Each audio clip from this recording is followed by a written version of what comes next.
Okay, hello, I'm back again. And yeah, sorry for that. If there are any background noises that are very loud or anything, I'm very sorry. That might be my neighbors or my cats or yeah, whatever really. Like it's such a noisy place sometimes and yeah, but I don't mind. So I have to say, let's go back to make our days count. So far, I'm extremely happy.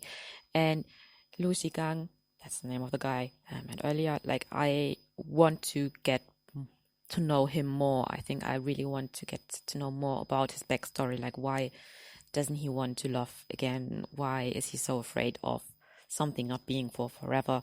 Because I don't think that it's just about him having 3 exes who left him. Because, well, what age is he? Like in his mid-20s? By his mid-20s, I already had like 15 exes. And yeah, well, you don't just give up on it. So, yeah, it's a bit strange. I don't really understand that.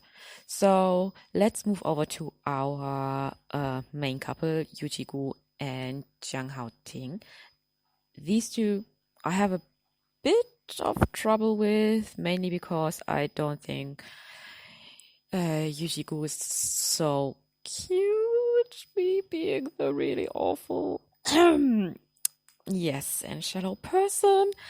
Like, looks-wise, I find them a little bit too different. Like, Wayne is such a guy's guy, and that is, like, completely different from UNG. So, I just find it strange. But, well, storyline-wise, love it. It's history through and through. They had, like, they made a very nice one now.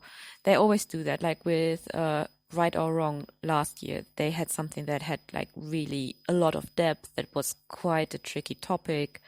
Like, yeah, you have a child and then suddenly you fall in love with your male nanny. Like, it's a tricky topic, and as soon as children are involved in storylines from us, I always feel like people are getting more outraged about the show, because like, oh god, you can't show like a gay couple raising a child, and that actually that would have been better than him going back to his bloody ex and just like played happy family.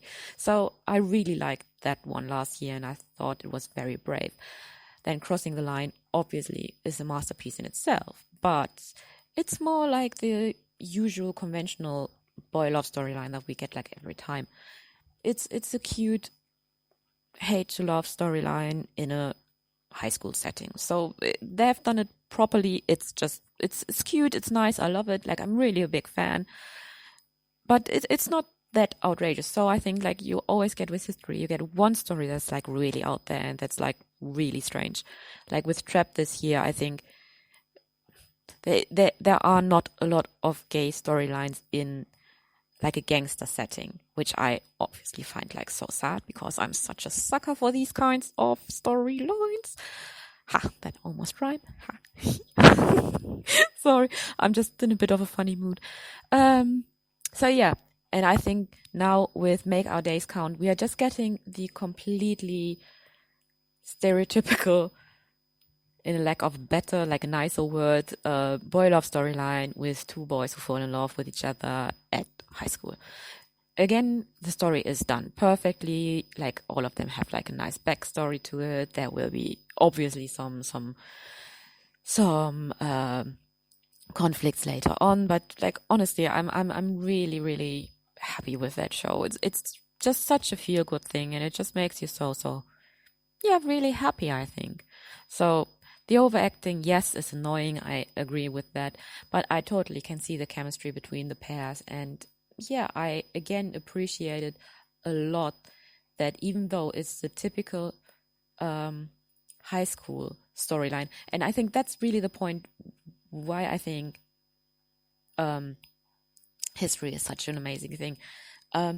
They are again a lot more physical than the normal Thai stereotypical boy love, like where we just get a peck on the lip, like you would maybe peck your, don't know, cousin or something. Like, yeah, you would never really kiss someone that you like that.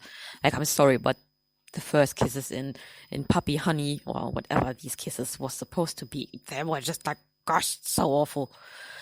So yeah, I really like that they have like a lot more physical side in it, like this kiss in the last episode between Lu Shigang and Sambo Xiang was like, oh god, I was like drooling like mad. So, oof, so good. So yeah, good show. So totally happy. Can't wait to see where they're going with it. So let's move over to the next show, Dark Blue Kiss. I think this is the biggest letdown that we had in a long time in our scene or in our genre, which I think is unfair towards the show. Before, like, all these other shows came out, like, everyone was just like, Dark Blue Kiss, oh god, that will be the best show of the year, la la la. Then the whole disaster with New happened during the summer, and for some reason GMM stopped really pushing Tay New like they did before.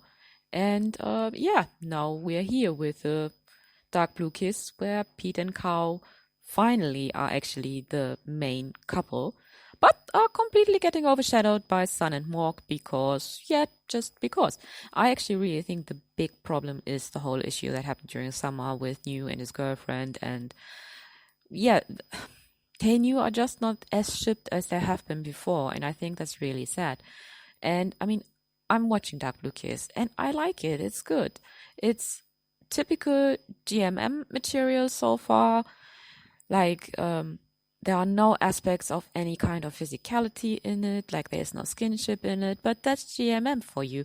Like, we had the same shit with Theory of Love, and, well, Afghan are like at the moment, the kings of boy love for Thailand, I would say. I think they are even bigger than Pariah these days. Oh well, but coming back to Dark Blue Kiss, I think actually it's really, really sad. I think acting-wise, Tay and New both have stepped up a lot, so that's actually extremely lovely to see. The storyline is good so far. I like the whole Pete being so insecure about his relationship and Cow not really wanting to come out. I mean, it reminds me a little bit of Together With Me, but I'm not like, it's fine. It's totally good. I think it's a solid show. It's just really sad that due to outside factors, their popularity was just like really cut short. So that makes me a little bit mad, I have to say. Like, I find that very sad. Oh well, what can you do? So this would bring us then to our last show, which again is a Thai show, and that would be Until We Meet Again. And I said it already, and I will say it again and again and again until I'm bright blue in my face, but this will be the show of 2019, and depending if they play their cards right, it might actually be more popular than Love by Chance ever's been. So yeah, I'm pretty sure about that. Like, if they're not completely bombing it now, this one is like an unstoppable train. That one will be like really so yeah, it will be so popular and it will be so successful, like mind-blowingly successful. But that's just like an old woman's opinion on the topic. With, like, I've seen a lot of storylines around, and this one really has something. So why I think this one actually has a potential to be amazing. Let me just start it straight. So first thing, we have P. New as the director again. New is like one of the best directors we have in the genre. He understands the genre. He is really open-minded. Like, he looks around and looks at what's out there and where the trends are going, and he will follow the trends. Like, when you look at the first ones that he did, like, they were a little bit more tame, like Lovesick, where he was a co-director as well. Like, it's a bit more tame and a bit more like subtle, but back then the whole climate towards boy love was a different one. So with Love by Chance again, like, he stepped it completely up. Like, there's more sexuality in there, there's more skinship in it, and I'm pretty sure that with Until We Meet Again, he again will step it up, because that's where our genre as a whole is going. But I think that would be like another topic for a complete other podcast. Like, maybe if you really like this and you really like listening to me rambling about nothing really, yeah, just let me know, and then maybe I will just do another one next week about why, like, Quo Vadis, where is the boy love genre going? In what direction? What is coming for us? So yeah, I can do that next week if you really like it. But yeah, you need to tell me that you like it, otherwise I can't do this again. Oof. Yeah, but going back to Until We Meet Again, I actually think they did everything perfect with this one. Like, the cast is so good. I'm the biggest fan of Fluke. I don't think he's sexy. I don't think he's like overly attractive or anything, but he is such a freaking good actor. Like, I would say he and Gunn are like Gunn from Off Gun. They are the best actors we have in the genre, like, without a doubt. They can totally, like, they can pull off so many different roles. They can be so many different things, and it's just like, I just love it so much. And Fluke, I think, was the best pick for Palm, like, ever. Like, I'm sure that he is pushing the rest of the cast so much just with his sheer talent. It's amazing. And then Earth being casted as In Touch again, like, amazing choice, so good, and I'm so happy about it. So far, like, production wise, they have done such a good job. Like, it's not cheap or anything. Like, in some shows, like, you know already, like, the house and the layout because it has been in like 5 other shows already.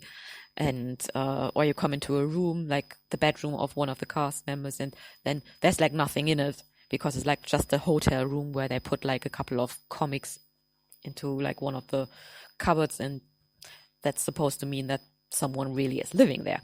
So they've done like such a good job with that. And yeah, I actually really am interested to see where they're going with it, because they have potentially like really the show of the year on their hands, and maybe even really the next big thing in boy love. Like, we need to see what's happening, but yeah, in general, I think there's a good chance that this might be the next big thing.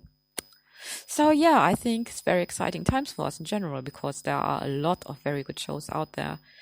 And I think for the next podcast, if I do a next one, I really should either just concentrate on one show, or like, yeah, maybe really do a Quo Vadis, like, where are we going from here, and where do I think that boy love is developing into, and what will be the next, like, how will our genre look like maybe a year.